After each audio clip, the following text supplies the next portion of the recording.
Hello बच्चों, आपका फिर से एक बार आज की इस वीडियो में स्वागत है। आज के इस वीडियो में हम आपकी जो बाल महाभारत कथा है उसका अगला पार्ट पढ़ेंगे, जो 12वां पार्ट है। इससे पहले हम 11वें पार्ट में द्रौपदी स्वयंवर उस पार्ट में हमने देखा था कि उस पार्ट में अंत में हमने देखा कि अर्जुन जिस तरह से राजा ने घोषणा की थी, राजा द्रौपद ने की, उस निशाने को जो पूरा करेगा या उस निशाने को जो पूरा कर उस बाण से, उस तीर से जो लटकी हुई मछली थी उसको गिराएगा, पानी की प्रतिबिंब में देखकर वो उस राजकुमार के गले में मेरी बेटी द्रौपदी वरमाला पहनाएगी। तो उसे अर्जुन ने वो निशाना पूरा किया और द्रौपदी ने उसे प्रसन्नतापूर्वक वरमाला पहनाई और वो लेकर चले गए। जब ये बात राजा को पता चली, राजा द्रुपद को, तो उन्होंने तुरंत सभी पांचों पांडव माता कुंती को अपने घर बुलाया और उससे बहुत प्रसन्न हुई कि उनकी बेटी द्रौपदी वो अर्जुन के पति बने। इससे वो बहुत खुश हुए, तो वहां से वो बहुत प्रसन्न रहने लगे। उसके बाद फिर क्या हुआ, आगे किस तरह से ये बात धृतराष्ट्र को पता चलती है, दुर्योधन को पता चलती है, वो किस तरह से चलते हैं, फिर दुर्योधन समझते हैं कि द्रोणाचार्य से किस तरह से उनका रिश्ता होता है, ये सब बातें अगले पार्ट में हैं। वो आज के इस वीडियो में हम पढ़ेंगे, जिसका नाम है 12वां पार्ट है, उसका नाम है इंद्रप्रस्थ। ये पार्ट आज के इस वीडियो में हम पढ़ेंगे। उससे पहले एक और बात मैं आपको बताना चाहूंगा कि आप इस वीडियो को अंत तक जरूर देखिए और आपकी जो बाल महाभारत कथा बुक है वो बाल महाभारत कथा बुक आपके सामने खुली होनी चाहिए इस वीडियो को देखते समय, ताकि आपको ये वीडियो अच्छी तरह से समझ में आ जाए, पाठ अच्छी तरह से समझ में आए, कहानी किस तरह से आगे बढ़ रही है वो आपको समझ में आएगा।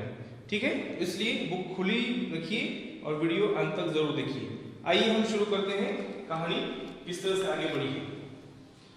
शुरू करें।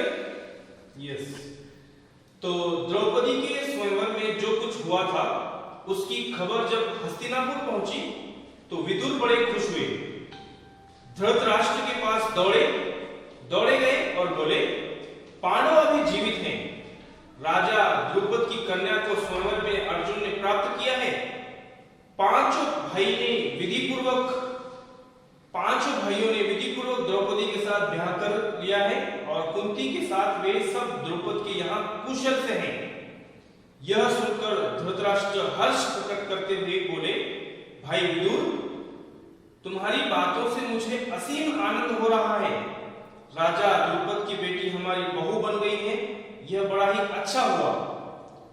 उधर दुर्योधन को जब यह मालूम हुआ कि पांडवों ने लाभ के घर की भीषण आग से किसी तरह बचकर और एक बरस तक कहीं छुपे रहने के बाद अब पराक्रमी पांचाल राज की कन्या से ब्याह कर लिया है और अब वे पहले से भी अधिक शक्तिशाली बन गए हैं, तो उनके प्रति उसके मन में ईर्ष्या की आग और अधिक प्रबल हो उठी।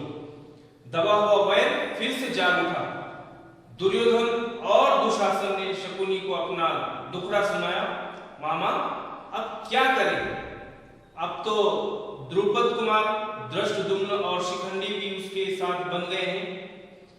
उसके बाद कर्ण और दुर्योधन धृतराष्ट्र के पास गए और एकांत में उनसे दुर्योधन ने कहा, पिताजी, जल्दी हम ऐसा कोई उपाय करें जिससे हम सदा के लिए निश्चित हो सके।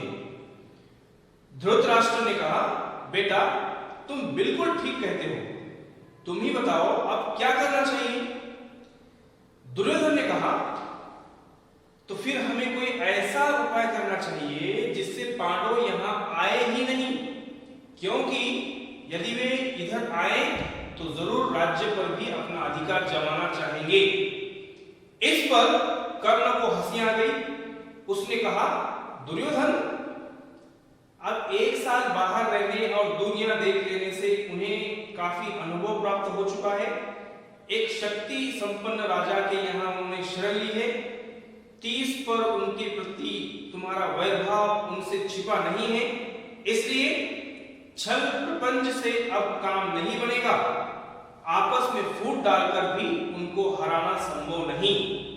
राजा द्रुपद धन के प्रलोभन में पड़ने वाले व्यक्ति भी नहीं हैं। लालच देकर उनको अपने पक्ष में करने का विचार बेकार है। पांडवों का साथ वे कभी नहीं छोड़ेंगे। द्रौपदी के मन में पांडवों के प्रति घृणा पैदा हो ही नहीं सकती। ऐसे विचार की और ध्यान देना भी ठीक नहीं है। ऐसे विचार की ओर ध्यान देना बिल्कुल भी ठीक नहीं है, ऐसा उन्होंने समझाया। हमारे पास केवल एक ही उपाय रह गया है और वह यह है कि पांडवों की ताकत बढ़ने से पहले उन पर हमला कर दिया जाए। कर्ण तथा अपने बेटों की परस्पर विरोधी बातें सुनकर धृतराष्ट्र इस बारे में कोई निर्णय नहीं ले सके। वे पितामह भीष्म तथा आचार्य द्रोण को बुलाकर उनसे सलाह मशविरा करने लगे। पांडु पुत्रों के जीवित रहने की खबर पाकर पितामह भीष्म के मन में भी आनंद की लहर उठ रही थी। भीष्म ने कहा, बेटा, वीर पांडवों के साथ संधि करके आधा राज्य उन्हें दे देना ही उचित है। आचार्य द्रोण ने भी यही सलाह दी। अंग नरेश कर्ण भी इस अवसर पर धृतराष्ट्र के दरबार में उपस्थित था।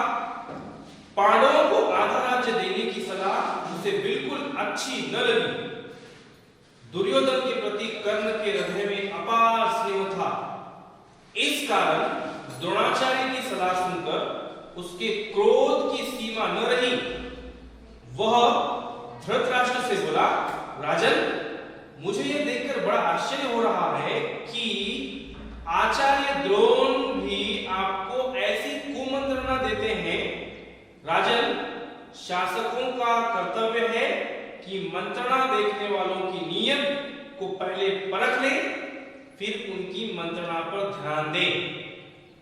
कर्ण की इन बातों से द्रोणाचार्य क्रोधित होकर गरज कर बोले, दुष्ट कर्ण, तुम राजा को गलत रास्ता बता रहे हो।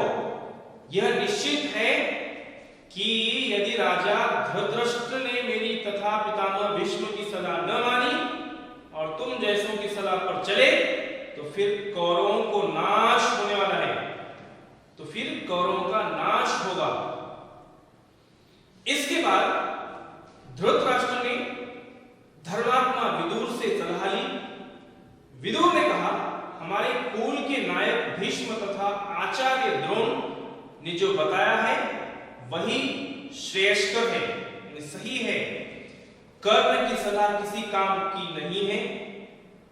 अंत में सब सोच विचार कर धृतराष्ट्र ने पांडु पुत्रों को आधा राज्य देकर संधि कर लेने का निश्चय कर लिया। संधि कर लेने का उनके साथ मिलने का निश्चय कर लिया।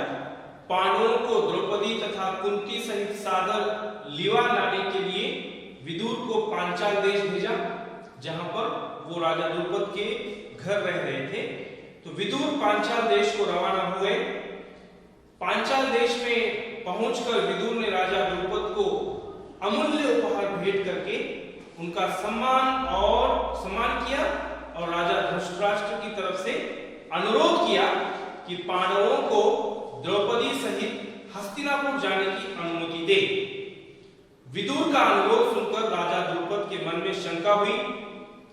उनको धृतराष्ट्र पर विश्वास न हुआ। सिर्फ इतना कह दिया कि पांडवों की जैसी इच्छा हो वही करना ठीक होगा। तब विदुर ने माता कुंती के पास जाकर अपने आने का कारण उन्हें बताया कि वो इस राजा द्रुपद के पास क्यों आए हैं, किसने उन्हें भेजा है। तो कारण उन्होंने बताया माता कुंती को। कुंती के मन में भी शंका हुई कि कहीं पुत्रों पर फिर कोई आफत न आ जाए, मुसीबत न आ जाए। विदुर ने उन्हें समझाया और धीरज देते हुए कहा, देवी, आप निश्चिंत रहे, आपके बेटों का कोई कुछ नहीं बिगाड़ सकेगा। वे संसार में खूब यश कमाएंगे और विशाल राज्य के स्वामी बनेंगे। आप सब बेखटके हस्तिनापुर चलिए। ऐसा माता कुंती को विदुर ने समझाया। आखिर द्रुपद राजा ने भी अनुमति दे दी और विदुर के साथ कुंती और द्रौपदी समेत पांचों पांडव हस्तिनापुर को रवाना हो गए। अब उधर हस्तिनापुर में पांडवों के स्वागत की बड़ी धूमधाम से तैयारियां होने लगी। जैसा कि पहले की निश्चय हो चुका था, युधिष्ठिर का यथाविधि राज्याभिषेक हुआ और आधा राज्य पांडवों के अधीन किया गया। राज्याभिषेक के उपरांत युधिष्ठिर को आशीर्वाद देते हुए धृतराष्ट्र ने कहा, बेटा युधिष्ठिर, मेरे अपने बेटे बड़े दुरात्मा हैं। एक साथ रहने के संभव है कि तुम लोगों के बीच वैर बढ़े। इस कारण मेरी सलाह है कि तुम खांडवप्रस्थ को अपनी राजधानी बना लो। और खांडवप्रस्थ एक नगर है जिसमें वो रहते हैं, तो उसको राजधानी बना लेने के लिए कह रहे हैं, जो राज्य आधा आपको देने के लिए हैं, और वहीं से राज करना। खांडवप्रस्थ वह नगरी है जो पुरु, नहुष एवं ययाति जैसे हमारे प्रतापी पूर्वजों की राजधानी रही है। देखिए, खांडवप्रस्थ जो नगरी है जो पुरु, नहुष एवं ययाति जैसे प्रतापी पूर्वजों की राजधानी रही है, ऐसे नगरी पर आप राज्य करो, ऐसा धृतराष्ट्र युधिष्ठिर को बता रहे हैं। तो हमारे वंश की पुरानी राजधानी खांडवप्रस्थ को फिर से बसाने का यश और श्रेय तुम्ही को प्राप्त हो। धृतराष्ट्र के मीठे वचन मानकर पांडवों ने खांडवप्रस्थ के भग्नावशेषों पर, जो कि उस समय तक निर्जन बन चुका था, निपुण शिल्पकारों से एक नए नगर का निर्माण कराया। सुंदर भवनों यानी सुंदर घर बने, अभेद्य दुर्गों यानी बड़े बड़े किले बन गए, आदि से सुशोभित उस नगर का नाम इंद्रप्रस्थ रखा गया। देखिए, पाठ का नाम इंद्रप्रस्थ है। तो जिस नगरी को पांडवों को उन्हें आधा राज्य दिया, वो खांडवप्रस्थ नगरी थी, उसे नया बना दिया और उसका नाम रखा गया इंद्रप्रस्थ। इंद्रप्रस्थ की शान एवं सुंदरता ऐसी हो गई कि सारा संसार ने, पूरी दुनिया उसकी प्रशंसा करते न थकता था। अपनी राजधानी में द्रौपदी और माता कुंती के साथ पांचों पांडव 23 बरस तक सुखपूर्वक जीवन बिताते हुए न्यायपूर्वक राज्य करते रहे। इस तरह से ये जो नई नगरी है इंद्रप्रस्थ, वो नई नगरी बन गई। जिस तरह से धृतराष्ट्र ने युधिष्ठिर को कहा कि आपको आधा राज्य दिया जाएगा, आधा राज्य देने के बाद उन्होंने जो पुरानी नगरी थी उसको पूरा, उस नगरी में नए नए भवन बनाए, नए नए किले बनाए, अभेद्य किले बनाए, और उस नगरी को नाम दिया गया इंद्रप्रस्थ। वहीं पर पांचों पांडव, द्रौपदी और माता कुंती 23 बरस तक वहां पे उन्हें अपना राज चलाया। उसके बाद फिर क्या हुआ, किस तरह से कहानी आगे बढ़ती है, वो हम अगले वीडियो में देखेंगे। अगला जो वीडियो है 13वां पार्ट जरासंध, उस कहानी में हम देखेंगे कहानी में आगे किस तरह का मोड़ आता है, कहानी किस तरह से आगे बढ़ती है, वो अगले वीडियो में देखेंगे। उससे पहले इस वीडियो को आप अंत तक देखिए और फिर ये पार्ट फिर से एक बार आप ध्यान से पढ़िए। घर पे आपके पास समय बहुत है, ध्यान से मन लगाकर इस पाठ को पढ़िए तो आपको अच्छी तरह से समझ में आएगा। ठीक है, और इस पाठ के ऊपर जो भी प्रश्न आपको आएंगे वो आसानी से आप लिख सकेंगे। तो इसी आशा से कि आप घर पे एक बार पढ़ेंगे और उत्तर अच्छी तरह से लिखेंगे, और जब आपको एक वर्कशीट दी जाएगी तुरंत उसे वर्कशीट को पूरा करके मेरे मेल आईडी को भेजना भी है। तो इसी आशा से आज हम यहीं रुकते हैं और जल्द अगले वीडियो के माध्यम से हम मिलेंगे। तब तक के लिए धन्यवाद।